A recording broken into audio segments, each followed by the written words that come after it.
Good morning बच्चों। यह अगला लेसन आपको आज कविता बताने जा रहा हूँ।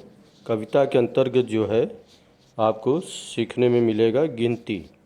गिनती से संबंधित एक कविता है। तो चलिए पहले कविता देखो। है कविता एकदम क्लियर अक्षर में लिखा है, माने साफ सुंदर, और इसको कैसे पढ़ना है यह ध्यान देना है। तो गिनती शब्दों में दिया है 1 2 3 4। इसी के आधार पर आपको कविता बनाया गया है। मतलब 1 2 3 4, आज शनि है कल इतवार, और 5 6 7 8 याद करूँ मैं सारा पाठ। इसके आगे 9 और 10 पूरी हो गई गिनती बस। माने इस कविता के माध्यम से हमको 1 से लेकर के 10 तक का गिनती भी बताया गया है, और इसके साथ साथ जो है कुछ शब्द जोड़ा गया है, जैसे शनि शब्द, इतवार शब्द, और पाठ शब्द, याद करना शब्द, और गिनती। माने गिनती और दिनों के नाम के माध्यम से यह कविता तैयार किया गया है, जिसको आप चित्र के द्वारा से पहले आप समझो। देखिए चित्र में गिनती दिया है 1 2 3 4 5 6 7 8 9 और 10। माने यह गिनती जो है हिंदी में दिया है। आपको जैसे इंग्लिश में बोलते हो 1 2 3 4 5 6 7 8 9 10, तो इसी को हिंदी में 1 2 3 4 5 6 7 8 9 10, जो कि यह चित्र में दिया है। और इस कविता को आपको बार बार याद करना है। तो एक बार फिर मैं अच्छे से कविता बोल रहा हूँ, इसको ध्यान से सुनो और बोलने का अभ्यास करना।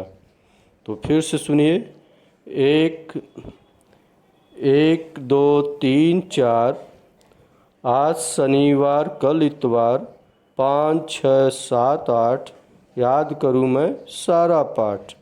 इसके आगे 9 और 10 पूरी हो गई गिनती बस। माने इस तरह से आपको कविता के रूप में बोलोगे तो सुंदर भी लगेगा, और याद कर लोगे यह कविता तो आपको आसानी से जो है गिनती का भी अभ्यास हो जाएगा। और इसके माध्यम से आपको सीखना है कि 5 कैसे लिखा जाता है, 6 कैसे लिखा जाता है, 7 8 9 10, ये सब सारे अंक कैसे लिखे जाते हैं, यह इस चित्र के माध्यम से फिगर में दिया है आपके लेसन में, पेज नंबर 57 यानी 57 पर। तो आपको अच्छे से गिनती पढ़ना है और सीखना है। जब सीखोगे पढ़ोगे तो आपको अपने आप अभ्यास हो जाएगा। तो जैसे आपको मान लो दिया गया है 2 3 5 6 7 8। अब इसमें जो है सबसे छोटी संख्या कौन सी है, तो आपको 2 से लेकर 7 8 जितना संख्या दिया है उसमें से आपको पूछा जाएगा सबसे छोटी, तो आपको सबसे छोटी संख्या लिखना है या बताना है।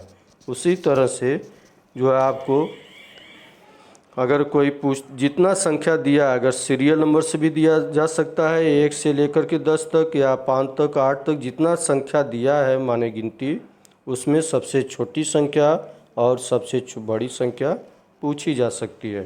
तो आप यदि कविता को अच्छे से याद कर लोगे तो आपको ऑटोमेटिक मतलब स्वतः जो है आपको गिनती का अभ्यास हो जाएगा। इसमें कौन छोटा है कौन बड़ा है यह आपको अपने आप मालूम हो जाएगा। इसी तरह से अगर हिंदी में जो शब्द दिया है, जो हिंदी में अक्षर दिया है माने गिनती, उसको अंग्रेजी में भी लिख सकते हैं। जैसे एक जो है गोला बनाकर लाइन खींचते हैं हिंदी में, उसको इंग्लिश में लिखना है अंग्रेजी में, तो सीधा सिर्फ एक लाइन खींचोगे, उसमें जो गोला वगैरह नहीं बनाना है। उसी तरह से हिंदी का अगर गिनती यानी संख्या आप लिखते हो 7, तो अंग्रेजी का 7 लिखोगे तो उसे एकदम टोटल भिन्न रहेगा। इस तरह से आपको हिंदी के गिनती के माध्यम से अंग्रेजी का अभ्यास करना है। लेकिन इस लेसन को सिर्फ आपको यह बार बार पढ़ करके गिनती अरे कविता याद करना है। एक बार मैं फिर से पढ़ देता हूँ, बस उसके बाद आप भी पढ़ोगे। कैसे पढ़ना है ध्यान दो। 1 2 3 4, आज शनि है कल इतवार, 5 6 7 8, याद करूँ मैं सारा पाठ। इसके आगे 9 और 10, पूरी हो गई गिनती बस। इसी तरह से आपको बोलना है।